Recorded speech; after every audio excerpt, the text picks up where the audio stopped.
আসসালামু আলাইকুম lovely audience, আশা করি আপনারা ভালো আছেন। চেয়ারপারসন বেগম খালেদা জিয়া আজকে সমাধি হয়েছে, সেটা আপনারা জানেন, দেশবাসী জানেন।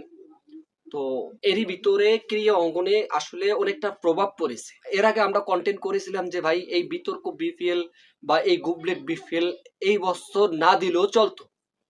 তো ভাই দেখেন, চট্টগ্রাম রয়্যালসের মালিক সরে দাঁড়াইছে এবং অন্যান্য ফ্র্যাঞ্চাইজি লিগগুলো আসলে তারা বুঝে শুনে তারা নেয় নাই দল।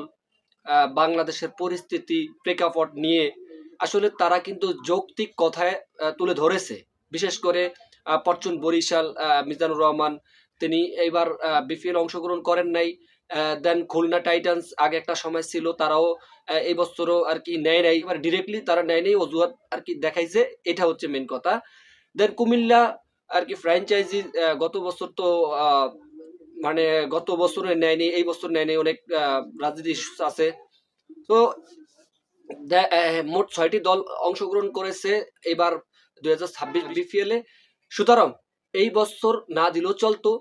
তো গতকালকে যেহেতু বন্ধ ছিল, তো আজকে বিপিএল হওয়ার কথা ছিল। দুটি ম্যাচ বরাবর টাইমেই হওয়ার কথা ছিল, সেই দুইটি ম্যাচও আজকে হলো না। সেই ম্যাচ এখন যতটুকু আমরা জানতে পারলাম যে ক্রিকেট ইন্টারন্যাশনাল সিলেট স্টেডিয়ামে খেলা হবে এবং সেইখানটাই পর্ব শেষ হবে। পর্ব শেষ করে চট্টগ্রামে আর গড়াবে না, সেখানটা শেষ করে ঢাকাতে আনবে খেলা। ঢাকাতেই কিন্তু শেষ খেলাই হবে এবং চট্টগ্রামে না হওয়াটাই আমরা যতটুকু জানতে পারলাম। তো এই খেলা এখন একেবারে পিছিয়ে গেছে।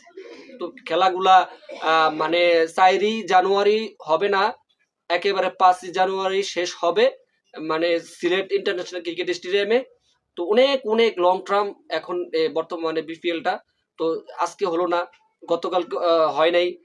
তো খেলাটা পিছিয়ে ৫ তারিখে নিয়ে গেছে জানুয়ারি মাসের, এবং সেইখানটাই বিপিএল এর শেষ।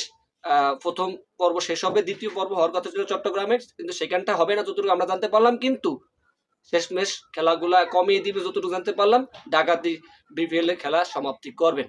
তো আমি মনে করি বিসিবি আমিনুল ইসলাম বুলবুল ভাই, আপনি বিষয়টা অত নিজেকে ক্রেডিট দেখানোর জন্য এত কিছু করা উচিত ছিল না। সুতরাং অনেকটা প্রভাব পড়েছে ক্রীড়া অঙ্গনে।